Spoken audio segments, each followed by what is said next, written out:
Mas o almirante Alain discorda. O único país que desenvolveu outras centrífugas por levitação magnética, consequentemente diferente das outras centrífugas, fomos nós brasileiros. Para o militar, as pressões externas podem esconder interesses comerciais. Existe bastante segredo tecnológico a ser preservado. Na reserva desde 1994, o almirante Otton Luiz Pinheiro da Silva coordenou o chamado Projeto Nuclear Paralelo, que permitiu ao Brasil dominar a tecnologia nuclear. Nessa entrevista, ele conta segredos do programa que começou em 1979, ainda no regime militar, e ficou em sigilo durante muitos anos. O principal objetivo era a construção de um submarino nuclear, projeto que continua no centro de Aramar, em Iteró. Como dificilmente nós conseguiríamos comprar no mercado internacional combustível para a propulsão do submarino nuclear, a única opção que sobrava para a Marinha é tentar desenvolver aqui no país, em associação com outros órgãos de pesquisa, todas as etapas de ciclo de combustível nuclear. Era fundamental que na fase inicial do projeto, até que ele se consolidasse, fosse feito de uma forma discreta. O almirante faz agora uma confissão. Na Áustria, no início dos anos 80, ele mentiu para conseguir comprar uma liga metálica usada na fabricação das centrífugas. Eu consegui comprar na Birler, na Áustria, um toco daquele aço, dando uma desculpa que era para míssil, etc. Mas eu não declarei que era para centrífuga. Se declarasse, ele não vinha, né? O primeiro cilindro eu fabriquei na Nacional de Marinha, e tinha um mestre que o apelido dele era Pedro Cachaça, foi fundamental na solução técnica do problema. Mas era um apelido que ele não tinha nada disso, sei por que tinha apelido, era um virtuoso como mestre. Em 82 começamos a fazer experimentação, em setembro de 82 nós conseguimos a primeira experiência de enriquecimento com sucesso.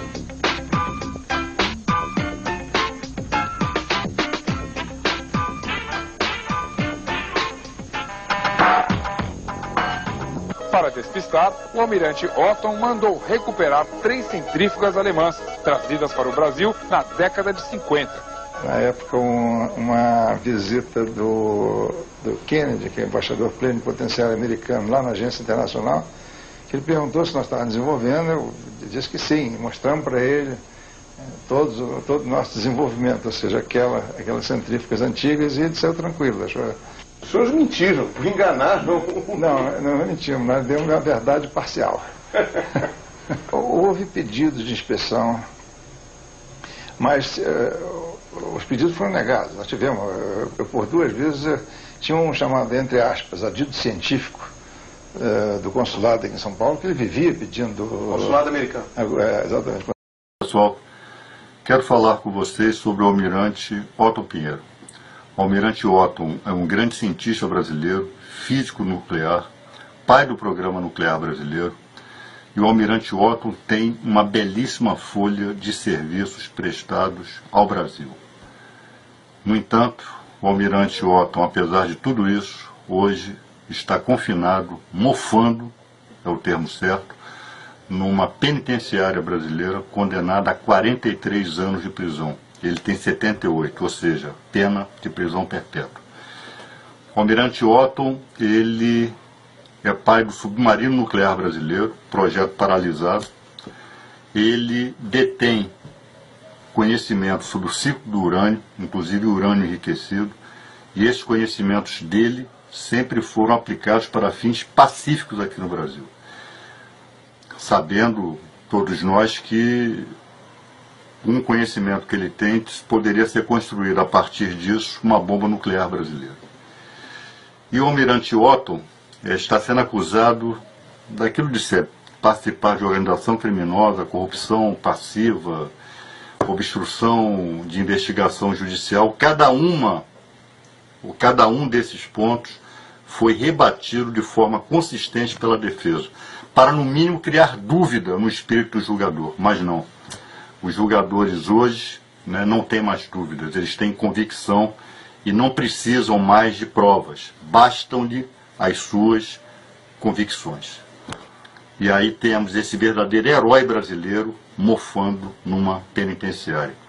Eu tenho refletido sobre isso e nós estamos voltando à Idade Média, né, quando a prisão ela não era uma pena naquela época. Até o século XVIII, a prisão era um lugar onde se torturava, se supliciava as pessoas, né, para infligir medo coletivo.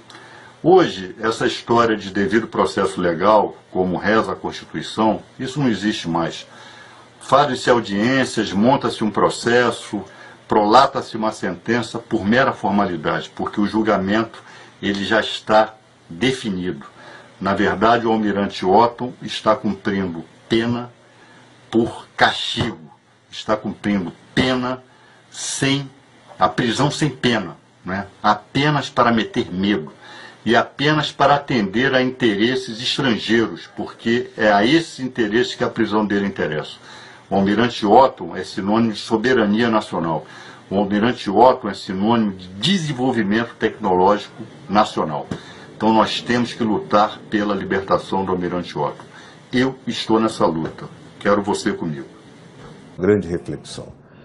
Quero me referir à prisão do almirante Otton Luiz Pinheiro da Silva,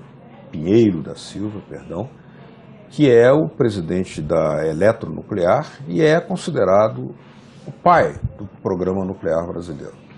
Tendo em vista o significado que isso pode ter em razão de que temos aí um problema estratégico a ser examinado, para além das questões do direito, porque, como sabemos, o programa nuclear brasileiro nunca foi bem visto pelas grandes potências nucleares, ou seja, elas querem sempre impedir que outros possam entrar nesse seleto clube, muito seleto, muito fechado, dos países que têm desenvolvimento tecnológico nuclear.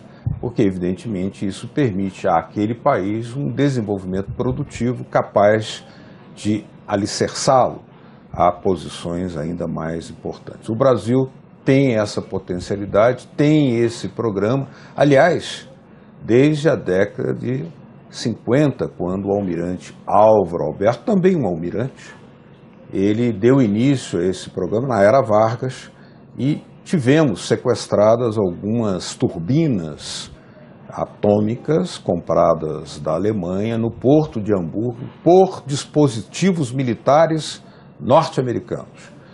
Nunca os Estados Unidos esconderam a sua irritação, o seu mau gosto, o seu mal-estar pelo programa nuclear brasileiro e, aliás, sempre tentaram descobrir que novas tecnologias estariam sendo desenvolvidas aqui no Brasil, boa parte delas de responsabilidade da equipe orientada pelo almirante Otton Luiz Pinheiro da Silva, que encontra-se preso. Pois bem, que implicações tem isso para, juntando com as denúncias que se fazem contra a Petrobras, especialmente muitas delas orientadas por interesses externos que estão com o desejo indisfarçável de também tomarem conta do petróleo pré-sal, como fazem no mundo inteiro, inclusive para isso fazendo guerra contra os países petroleiros, juntemos a questão energética da Petrobras à questão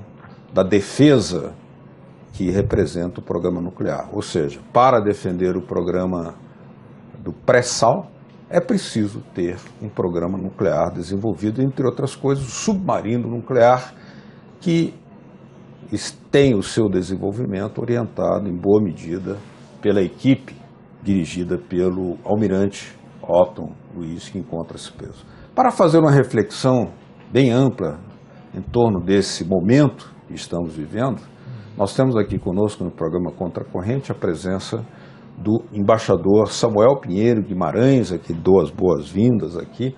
O embaixador Samuel, como sabem, foi ministro do presidente Lula da Silva, ministro de Assuntos Estratégicos, da Secretaria de Assuntos Estratégicos, foi secretário-geral do Itamaraty também, e temos conosco, além disso, escreveu um livro, ou dois, por enquanto, 500 anos de periferia, e problemas brasileiros, desafios brasileiros na era dos gigantes, pelo qual foi merecedor do troféu Juca Palo. Não é isso? Muito obrigado pela presença aqui, embaixador Samuel. E temos conosco também José Augusto Valente, engenheiro, especialista em logística, que ocupou o cargo muito decisivo de secretário nacional de transporte, do Ministério dos Transportes, para um país com as dimensões do Brasil, com a necessidade de desenvolvimento da logística e de prepará-lo para esse mundo que não é mundo para meigos, pode-se entender a importância de um profissional dessa qualidade nesse cargo e das informações e reflexões que ele vai nos trazer aqui também. Muito obrigado pela sua presença. Obrigado. Prazer. Bom, primeiro, assim, houve uma informação amplamente divulgada, inclusive pelo New York Times, na qual o tom do jornalista que escrevia era de regozijo pela prisão do almirante. Era indisfarçável, que eles quase que comemoravam a prisão do almirante. Mas a informação que vinha junto é que me deixou mais preocupado e gostaria de lançá-la aqui à baila, é de que quando o Procurador-Geral da República foi aos Estados Unidos, não sei bem por que ele teria ido aos Estados Unidos, ou por que deveria ter ido, ele visitou a Procuradora-Geral Adjunta dos Estados Unidos, que é a Carla Lewis, e essa senhora foi executiva de empresas que eram concorrentes exatamente da Eletronuclear, exatamente concorrentes da Eletronuclear, presidida pelo almirante Otto Luiz Pinheiro da Silva. Informação que merece reflexões. Qual seria a sua, embaixador? Bem, Beto, eu acho que a gente talvez precisasse dar 2 ou 3 informações sobre a questão nuclear, que o Zé Luiz certamente conhece também, que é a seguinte. Primeiro, são poucos os países do mundo que reúnem as condições do Brasil para ter um programa nuclear. O Brasil tem grandes reservas de urânio, grandes reservas, né? É o 5º maior do mundo e nós não temos todo o território ainda mapeado. Pode ter reservas ainda maiores, né? Essa é a primeira questão. A segunda questão é que o Brasil tem um mercado interno de energia importante. A terceira é de que o Brasil desenvolveu a tecnologia nuclear ao ponto de controlar todo o ciclo completo do enriquecimento do urânio. E desenvolveu uma tecnologia própria na área das ultracentrifugadoras. Tecnologia considerada mais avançada, né? Muito bem, então você tem esses aspectos. Alguns do passado diziam, não, mas o Brasil tem grandes recursos hidrelétricos. É verdade, mas agora as crises recentes nessa área, problema, mostram a importância da energia nuclear, porque a energia nuclear é contínua. Ela não sofre esse tipo de interrupção, né? Claro que não interessa às termoelétricas, né? As termoelétricas interessa essa situação de crise no sistema hidrelétrico, elas entram e... não é verdade? Então você tem essa conjunção, né? E tem os aspectos militares da questão, né? Porque, como você mencionou, o conhecimento da tecnologia nuclear é que está permitindo ao Brasil construir o submarino nuclear em acordo com os franceses.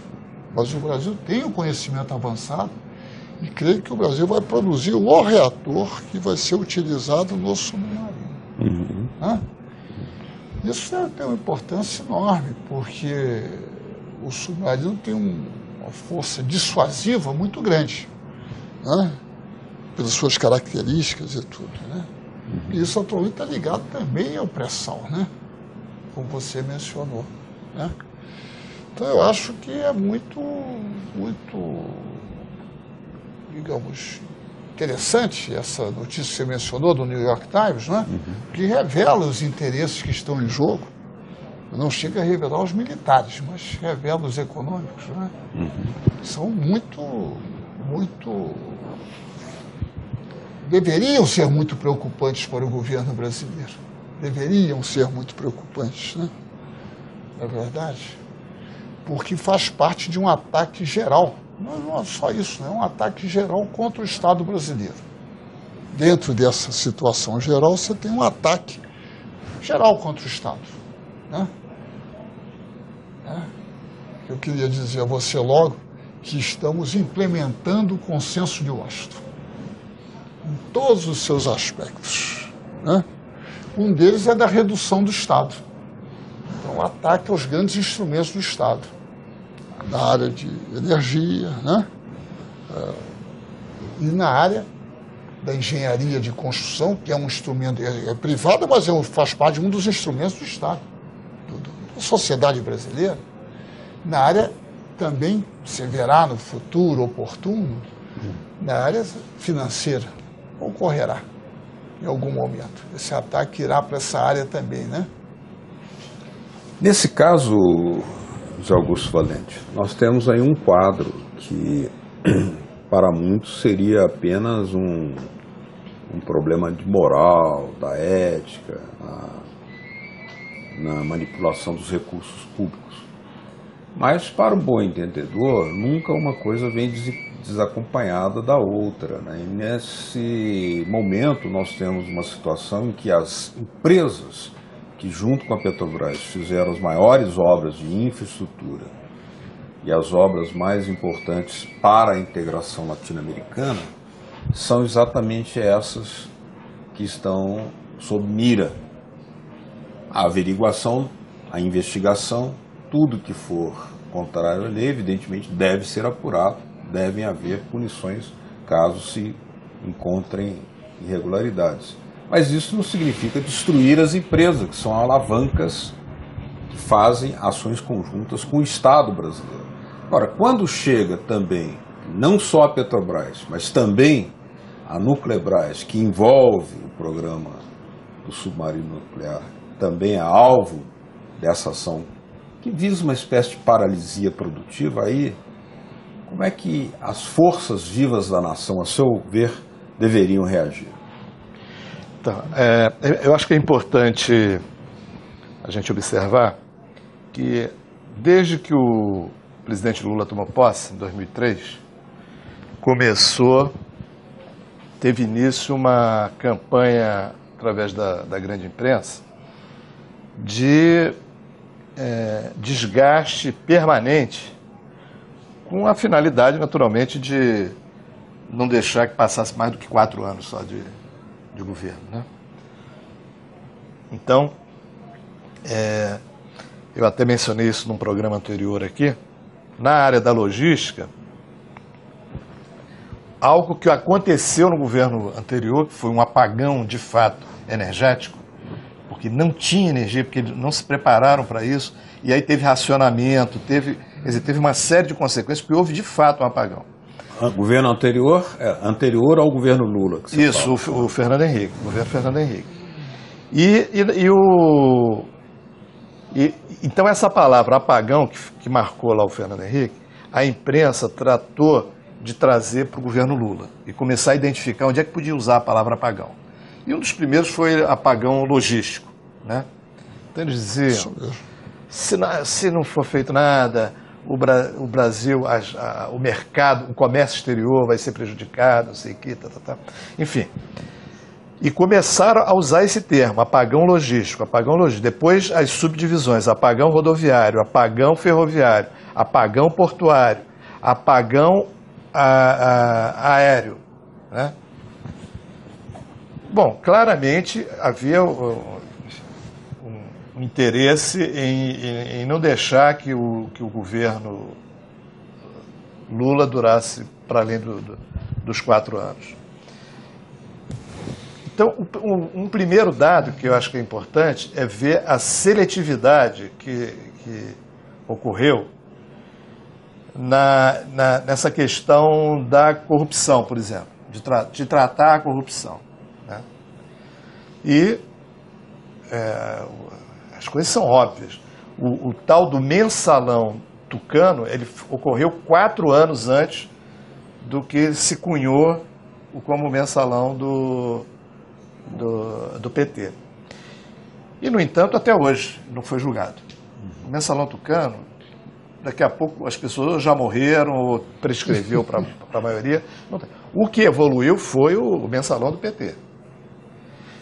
E aí, quando entra nessa história da Petrobras, me parece que fica claro o seguinte: tem uma questão central, que é o pré-sal, né? O interesse dos Estados Unidos em ter acesso, se não total, mas a uma boa parte, a ter acesso a isso. E, inclusive, essa coisa não é disfarçada, porque o atual senador José Serra, há tempos atrás, ele tinha um compromisso com a Chevron, e agora esse compromisso se consolida numa proposta dele que está tramitando no Congresso, de mudança desse regime de...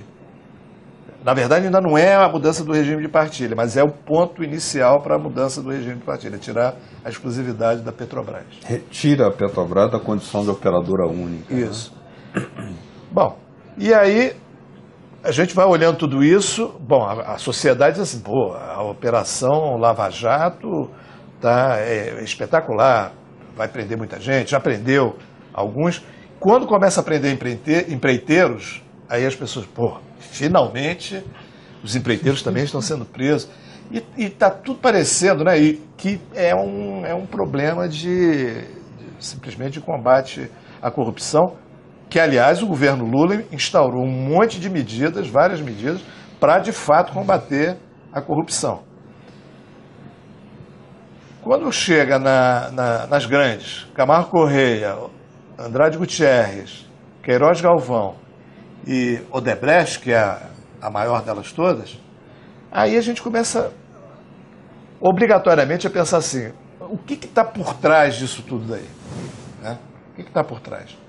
Porque a Odebrecht, ela foi chamada, né, como são as empresas americanas, são chamadas pelo governo americano, para dar sustentação a um projeto estratégico. Então, essas empresas elas foram chamadas para reativar a indústria naval, por exemplo, brasileira, para atender a Petrobras, para atender o pré-sal.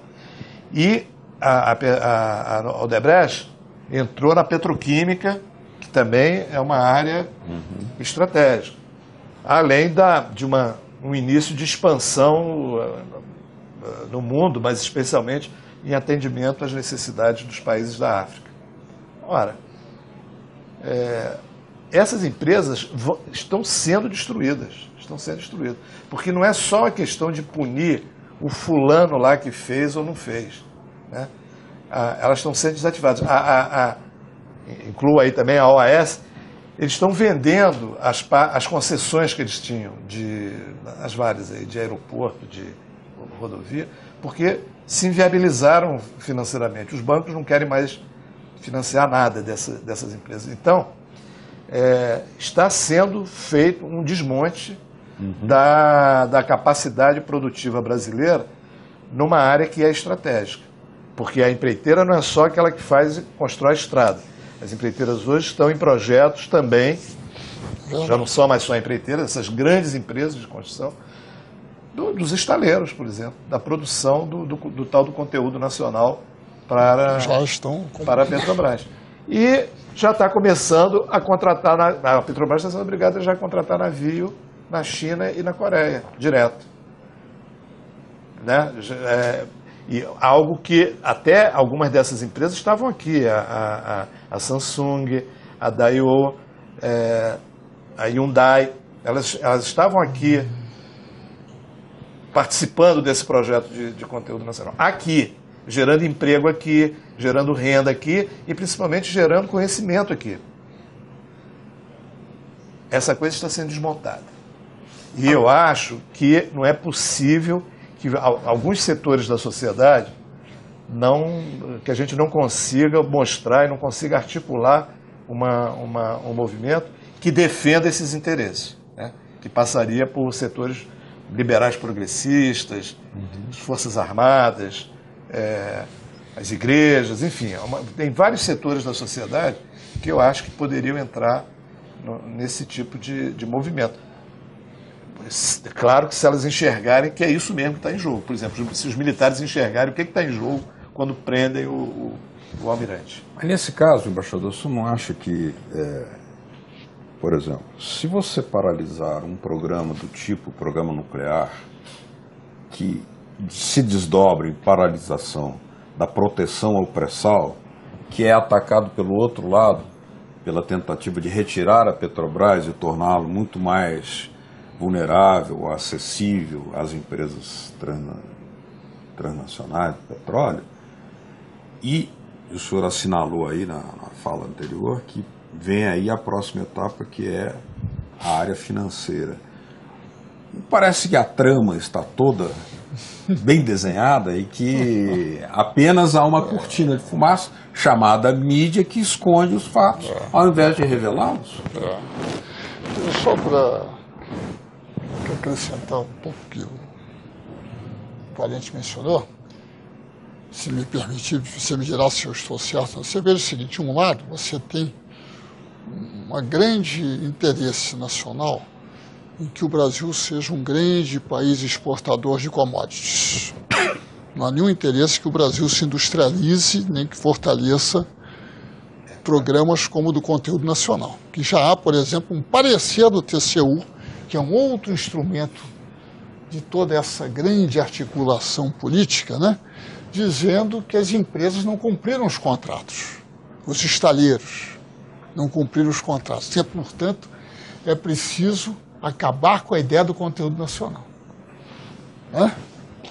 Certo? Da aquisição. Quer dizer, o conteúdo nacional se refere à produção no país, mas a outra etapa é a importação ou uso de navios, etc., pela Petrobras, etc. Mas você tem um sentido interessante. Então, para você fazer isso, você precisa construir a infraestrutura. Como você vai ver um grande programa, eventualmente um grande programa de construção da infraestrutura, quais são as empresas que vão conduzir esse programa de construção da infraestrutura? Seriam, naturalmente, as empresas construtoras nacionais. Mas se elas forem, digamos, desmoralizadas, desconstruídas, né? Você terá que contratar as empresas, as grandes empresas de engenharia estrangeiras, para fazer este programa de construção da infraestrutura. Aí vai tudo, né? Não serão as bolivianas. Aí um outro que ele não mencionou, que essas empresas agora entraram na área de defesa. Você tem a Odebrecht, e as outras também, entraram na área da indústria bélica, o que fortaleceria a indústria bélica. São empresas pequenas, muito avançadas tecnologicamente, mas sem força empresarial. Então a Odebrecht entrou, se associou com empresas, eu acho que Andrade Gutierrez também e outros. Não sei quais foram as que... Odebrecht eu tenho certeza que entrou, né? Então você tem aí que, no fundo, você, digamos, tem os setores do capital nacional que sobraram no Brasil, são o setor financeiro, né? É um grande setor, né? Que tem muitas ligações externas, tem outras características. Mas produtivo, você tem, hoje em dia, as empresas estatais, né? A Petrobras, etc., né? E você, na área de produção industrial, você tem cada vez menos, né? E você vai minando as bases disso tudo, né? Mas, desculpe, eu fiquei tão interessado aí pela exposição dele que achei que era interessante fazer um comentário. Você tinha É a mesma linha de raciocínio, só que aí nós estamos diante... O que você tinha me perguntado? O senhor mencionou o seguinte, que a próxima etapa será a esfera financeira. Só que se a trama parece tão bem armada e desenhada, ou seja, uma operação desmonte da capacidade produtiva e logística também brasileira, para se defender, para produzir, para ter energia, para ter uma alavanca, né, de industrialização, o papel da mídia, obviamente, se associa a esse tampão para que ninguém entenda e para que as forças vivas da nação, inclusive os militares, que participam de projetos muitíssimos decisivos e importantes, a quem queremos abrir um diálogo, seria muito interessante, porque um país com a capacidade de petróleo que temos, obviamente, é alvo de interesses de cobiça. Isso não estamos falando de uma... É assim. E quando, só para terminar esse raciocínio, embaixador, quando bombardearam e invadiram a Líbia, as empresas brasileiras foram retiradas de lá. Claro. E entraram quais? A Halliburton, as francesas. O que está montado? Isso é a nível internacional que está montado. Claro. Você vê a nível internacional... É o nosso capítulo agora que está indo. Se você for examinar, né, internacionalmente, certamente um dos poucos países que tem condições de ser uma grande potência, né, é o Brasil. Em termos dos seus recursos que dispõe, da sua população, né, e do seu nível industrial já alcançado, né? Você tem outros países que têm grande população, como a Nigéria e assim por diante, mas que não têm uma economia diversificada. Ou às vezes são muito dependentes na área agrícola, né? O Brasil é um país que tem características semelhantes às dos Estados Unidos. Um grande território, grandes recursos naturais, que os Estados Unidos também têm, e uma população que, se não é tão grande quanto deveria, por causa dos programas de controle da natalidade, são um equívoco. Né? Não é verdade? E que vieram de lá, né? E que vieram de lá. Né? Bem vieram de lá e patrocinados na época pelo ministro Roberto Campos. Portanto, você já via né, qual é o tipo de interesse. Mas, de toda forma, mesmo assim, o Brasil chegou a uma grande população. Houve um grande entusiasmo aí com a tal janela de oportunidade, como é que era o bônus demográfico, tudo uma bobagem extraordinária, né? Bobagem extraordinária esse negócio de bônus demográfico. Mas, enfim, então, de toda forma, você tem isso, você não tem na África nenhum país com as características do Brasil, nenhum. Né? Mesmo, digamos, na Ásia, você tem a China, que tem problemas importantes, problemas que o Brasil não tem, né? Problemas de dissidências regionais, das populações muçulmanas, dos desertos, enormes desertos da China na parte ocidental. E da Índia, bem, nem precisamos falar, a Índia tem 900 dialetos. Você pode imaginar a dificuldade que isso cria do ponto de vista da unidade nacional, do próprio Estado funcionar. São 900 dialetos. E claro que tem alguns principais, outros são muito localizados, né? Mas na Índia, qualquer coisa que envolva 10 milhões de pessoas não é nada, né? Dentro de 1 bilhão e 200, né? Mas que você tem ali um grupo. Você precisa entender isso, quer dizer, cada dialeto corresponde a uma cultura. Cada cultura ela se considera superior às outras. Você tem um problema aí de dimensões gigantescas, né? População pobre é algo extraordinário, né? Você não tem. Na verdade, na América Central não tem também. Né? Então você tem aquele país ali que poderia se transformar, né? Tem as condições de energia, que é fundamental para a indústria, né? Tem as condições para o desenvolvimento da indústria, você tem a mão de obra também já qualificada industrialmente, né? É verdade. Então você tem um interesse, ao mesmo tempo tem grandes reservas de petróleo, grandes reservas de urânio. Então um interesse enorme de que isso terras tudo, raras, né, também? Terras raras, bem, você tem o nióbio, que é um escândalo, né? O nióbio é um outro capítulo do grande escândalo nacional, que não é o Lava Jato. O grande escândalo nacional é a entrega do país, né, aos interesses estrangeiros, os nacionais também. Tudo sob uma capa de anticorrupção, né?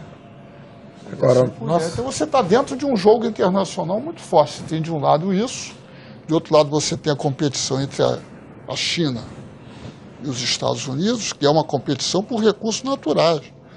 Os chineses estão interessados no Brasil nos recursos naturais brasileiros, né? Ou então obras como a ferrovia transcontinental, que é uma forma de escoar recurso natural. Né?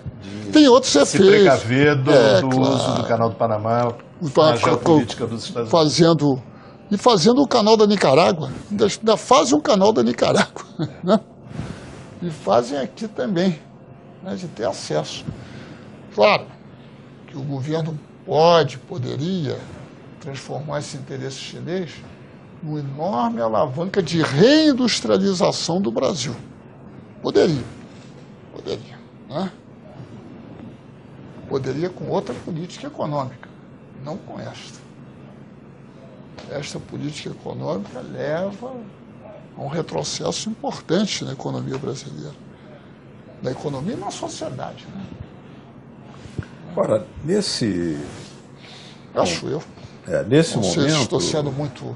Não, mas é um pouco isso. A não ser que não haja uma competição entre a China e os Estados Unidos, a não ser que não haja uma luta pelo acesso aos recursos naturais. Se tudo isso que eu disse não existe bem, aí eu estou errado. Mas, Valente, nós temos uma situação tal que, por exemplo, os grandes projetos, digamos, estratégicos, mesmo que tenha sido na época da ditadura, eles contaram com a participação dos setores militares que agiram com uma visão estratégica também, apesar de que fosse, naquele momento, um regime ditatorial. Isso não retira, portanto, a importância da Embratel, do etanol, do programa nuclear, da Embrapa, por exemplo,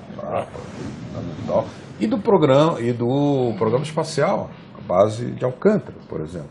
São coisas que você, como especialista em logística, sabe que no mundo inteiro os interesses que querem impedir o desenvolvimento concorrente estão sempre atentos para sufocar aquele país que é verdadeiramente emergente, na verdade emergente. E aí nós temos assim, essa grande pauta mundial nós não podemos discutir no Brasil, não tem um diálogo de por exemplo, os governos petistas aumentaram os orçamentos para os programas militares, incluindo o submarino nuclear. Né? Há um rearmamento, o governo Fernando Henrique demoliu a indústria bélica, há uma busca de reestruturação, a indústria naval é parte disso, claro. E outras, né? Mas esse debate praticamente não aparece porque há um sufoco na mídia para as teses de alienação nacional. Seu ponto de vista sobre isso? Então, a gente até andou conversando com um grupo de pessoas aí nesse fim de semana.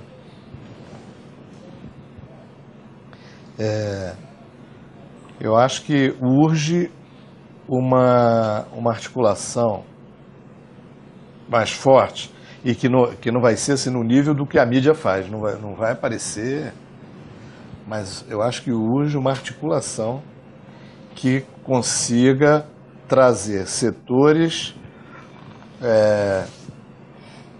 que têm minimamente uma visão de soberania do país e que, mesmo sendo da área empresarial, que identifique.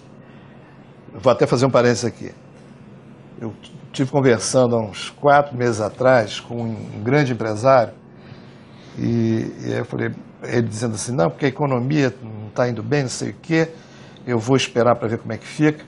Eu falei, e essa coisa dos BRICS, dos recursos, né, que vão ser gerados, os chineses, olha só, o chinês, onde ele entra, não nasce grama depois, entendeu? Onde ele pisa, não nasce grama. Porque eles entram e vão ocupando todos os espaços, não sei o quê. Então, veja bem, mas ele não tem essa mesma visão sobre os Estados Unidos, por exemplo. Ele não tem.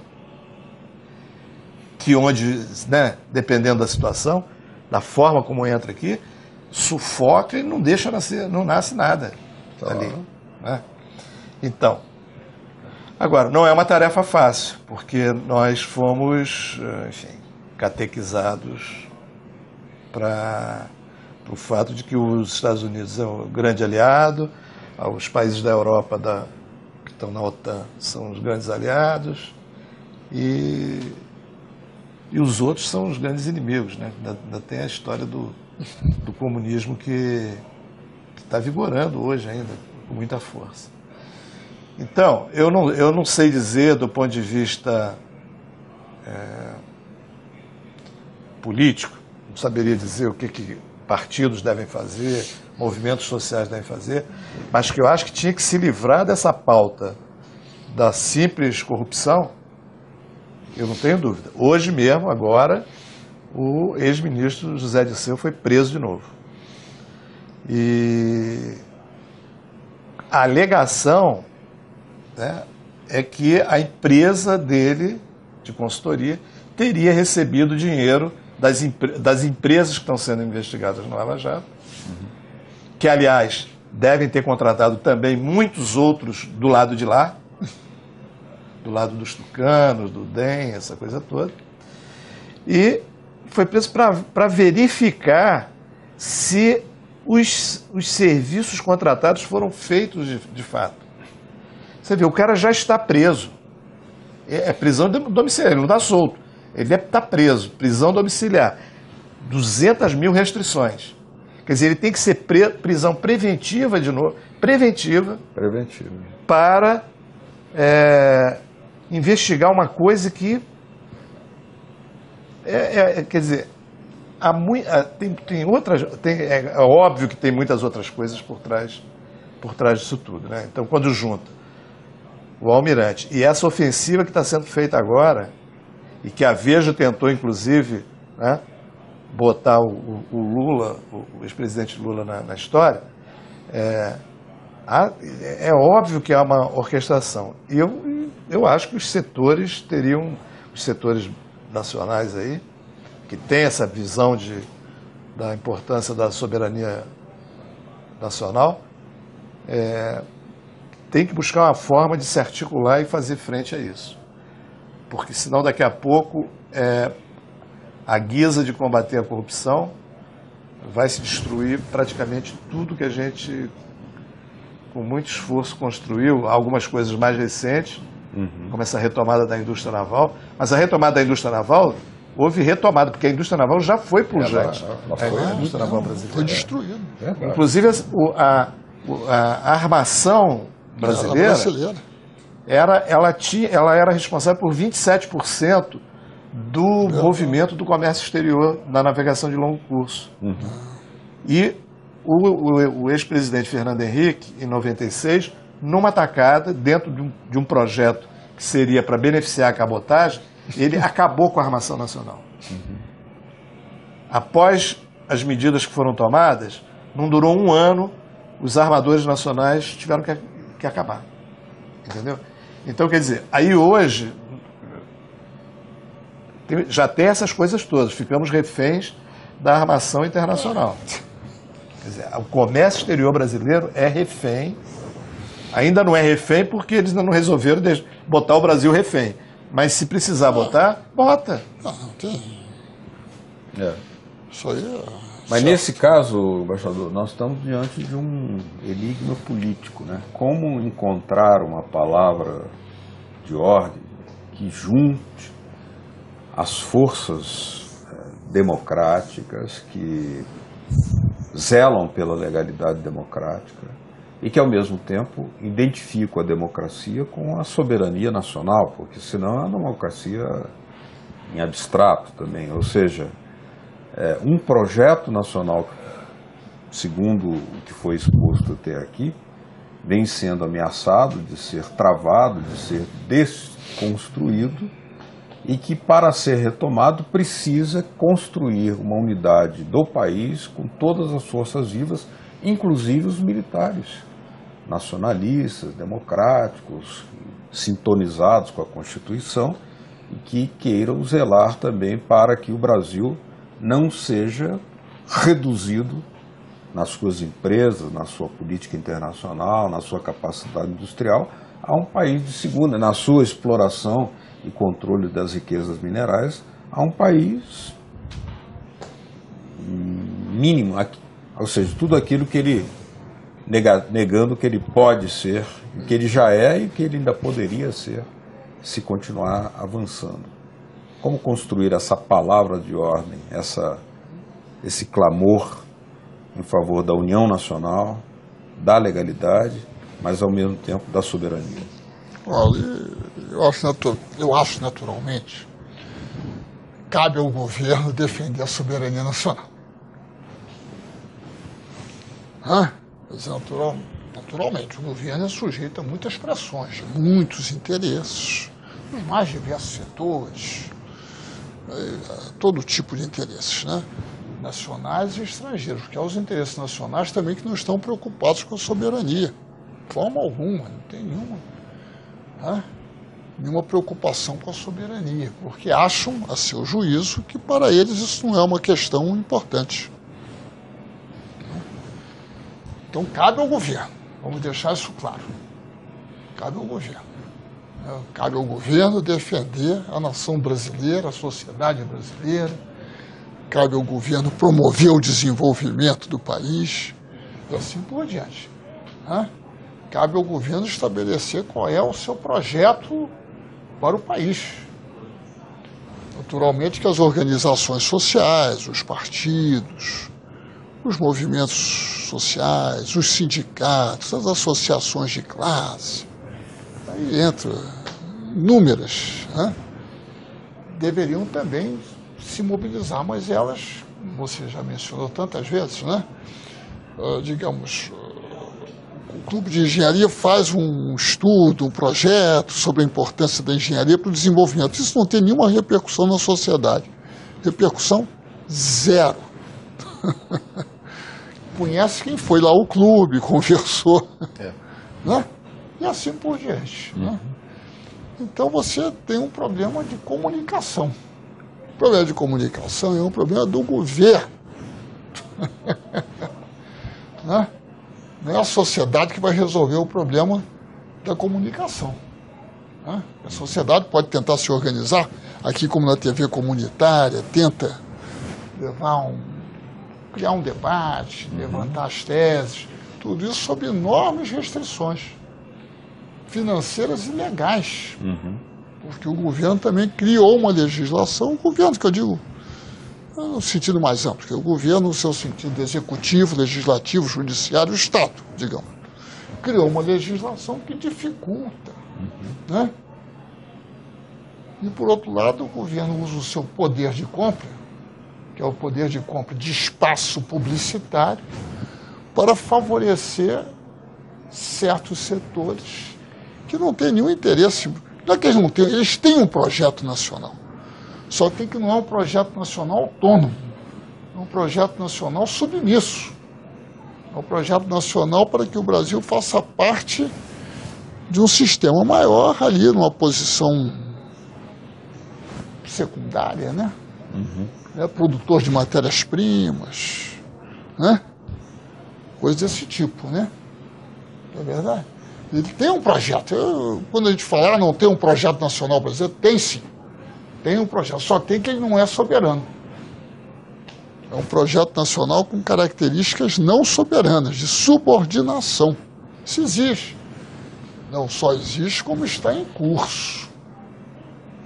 Então, por exemplo, quando há uma campanha de certos organismos, como o próprio TCU, contra o conteúdo nacional,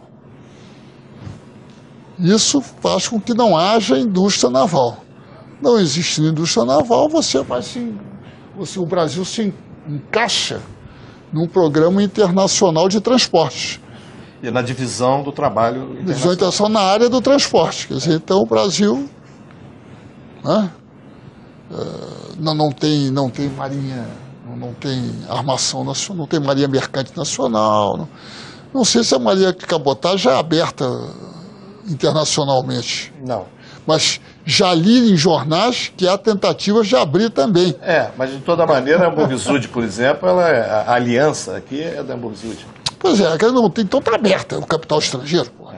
Mas sob uma máscara de que não é, de que é capital nacional. É como na área da advocacia no Brasil. Hoje em dia, o exercício de advocacia, há muitos escritórios de advocacia que já são estrangeiros, com nome nacional. Porque não seria permitido legalmente, creio. Você não pode. Inclusive, para exercer a advocacia, você tem que ser registrado no AB. Na ordem. Na ordem, né? Mas não importa, você tem que mandar ali no escritório, digamos, que gere a receita financeira. E aqueles advogados ali são empregados, né? São empregados, estão ali trabalhando para o capital. Então o problema é esse, querido. Então você tem um governo, se o Estado, e o Estado inclui o Judiciário. O Judiciário brasileiro, na sua mais alta corte, está permitindo um ataque ao Estado de Direito. Extraordinário. E está silencioso. Silencioso, aceita tudo. Que um juiz de primeira instância vai fazendo.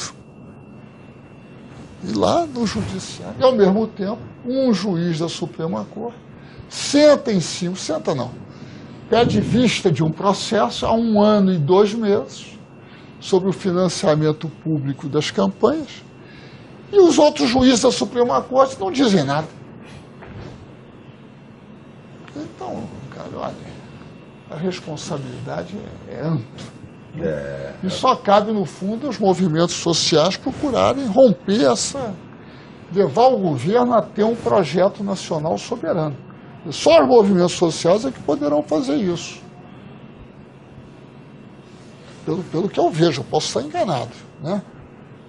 Mas eles é que podem exigir um programa nacional, econômico, social e assim por diante, soberano.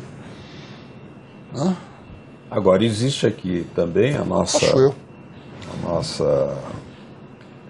digamos, preocupação de juntar as forças vivas, né, os movimentos sociais, aos quais chamamos. Claro. Mas há, digamos, setores da esquerda dificuldade de dialogar com os militares, como se eles não fossem uma força decisiva e indispensável na defesa de um projeto de nação. Não se faz projeto de nação sem militares, né? Não se defende um pré-sal sem ter capacidade militar defensiva. Então, Amazônia, por exemplo. Então, nesse sentido, a destruição da indústria bélica na era do FHC, é evidente a que interesse serviu. Mas nós insistimos aqui, aí eu peço a sua reflexão final, né, mais curtinha, porque nós estamos terminando, para esse chamado de que estão aqui pensando como juntar o debate dos nossos recursos são pequenos, mas fazer o debate necessário. A nação está ameaçada, o Estado está ameaçado, a indústria nacional está ameaçada, as riquezas, o pré-sal, o programa nuclear, tudo isso pode estar ameaçado e nós precisamos acordar e fazer um grande debate nacional com democracia. Qual a sua despedida? Eu acho que primeiro tem um aspecto que diz respeito à informação. Muita gente, a maioria das pessoas não sabe muita coisa do que está acontecendo. Mas quando você pega assim, o setor, essa área militar, eu identifico que há um conhecimento, deve haver um conhecimento bastante razoável dos grandes projetos estratégicos, a importância que tem a indústria naval, inclusive para a indústria bélica, para aumentar as condições de defesa, aeroespacial também. Vou dar um exemplo. Você sabe que no Brasil está sendo fabricado dirigível para fazer transporte de grandes cargas, tripulado ou não tripulado? São 2 empresas que se consorciaram para fazer isso. Uma, a Engevix, que está lá, e a outra, a Bertolini, que é um pioneiro de atuação na área da Amazônia. Ele é do Sul e está na região da Amazônia há muito tempo, é transportador fluvial, fabrica empurradores, barcaças, portos flutuantes, não sei o quê. E esse dirigível, ele tem uma importância, no meu modo de ver, bélica também, de defesa, gigantesca. A Petrobras andou fazendo experiências nesse projeto de transportar peças muito pesadas ali na Amazônia, lá para Urucum e tal. Essa empresa ali, em São Carlos, começou a funcionar, etc. E já em Engevix já leva uma paulada, entendeu? Mas, enfim, as pessoas não sabem das coisas que estão sendo feitas. Não sabem essa questão do conteúdo nacional. Né? Não tem detalhes onde praticamente você só traz a perfuratriz da Noruega, que é o fabricante das perfuratrizes, né? Mas o restante é feito aqui. Então, quer dizer, eu acho que tem uma parte que diz respeito à informação e a outra que é de articulação política mesmo.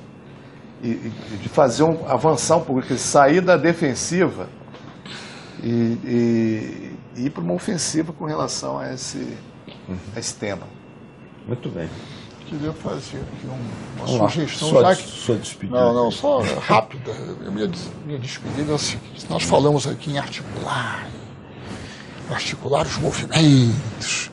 Bem, depende muito da informação também, né? Então eu acho, por exemplo, que nós podemos tomar aqui hoje uma primeira medida, que é a gravação deste programa, que foi gravado, e a sua distribuição para todas as TVs comunitárias. Porque aí terá sido feita uma coisa concreta. Compreende? Isso é uma coisa concreta. Não é como é que nós faremos, não é como nós faremos, não. Nós temos aqui, foi feito um programa aqui, se discutiram vários temas, várias informações como essa agora dos dirigíveis, que é extremamente importante, né? Extremamente importante para o seu transporte de grandes volumes também, né? De grandes volumes, de grandes cargas, sem você ter nenhum problema no solo. Você então usa o espaço aéreo, né? Então isso talvez a TV comunitária lá no Maranhão, né, que tem a sua audiência, suponho, né? Claro. Nós poderíamos dar essa contribuição. A TV comunitária de Brasília poderia dar essa contribuição. Que seria reproduzir esse programa e encaminhar todas as tarefas. Não só esse programa, como muitos outros que a TV comunitária produz, certo, né? Tá certo. Porque senão nós aqui, que eu digo aqui, você, Beto Almeida, eu aqui, o Valente, né? Porque na realidade caberia lá, digamos, ao MST se articular, né? O Clube de Engenharia se articular com com todos os setores interessados e tudo. E isso nós aqui podemos sugerir isso, né? Tá certo. Mas eu acho que nós podemos dar uma contribuição concreta. Ok. Ideia acatada. Vamos fazer isso aí. Eu queria encerrar aqui esse programa Contra a Corrente, agradecer a presença de Augusto Valente, engenheiro, especialista em logística, ex-secretário nacional do Transporte, do Ministério do Transporte, e do embaixador Samuel Pinheiro Guimarães, ex-ministro dos Assuntos Estratégicos do governo Lula, ex-secretário-geral do Itamaraty, e autor daquele livro que vale a pena recomendar sempre, Desafios Brasileiros na Era dos Gigantes, Prêmio Juca-Pato. É isso? Muito obrigado a vocês de casa que nos acompanharam. Essa é a nossa modesta contribuição, mas acreditamos que é preciso sempre acreditar que o Brasil, a nação, o povo brasileiro, merece qualquer esforço no sentido de ajudar na formatação de uma consciência nacional, do direito que o nosso país tem de ser uma nação plenamente soberana, sem nenhum tipo de constrangimento interno ou externo, sobretudo externo, porque o que se pretende, a olhos vistos, supostamente em torno da prisão de um almirante, muito mais do que isso, é sufocar o desenvolvimento de forças produtivas, de um desenvolvimento tecnológico autônomo, independente, capaz de projetar o Brasil como nação de igual para igual com outras grandes nações do mundo, exercendo o direito de escolher o seu caminho histórico. Muito obrigado, portanto, aos nossos convidados e muito obrigado a vocês que nos acompanharam até aqui no programa Contra a Corrente.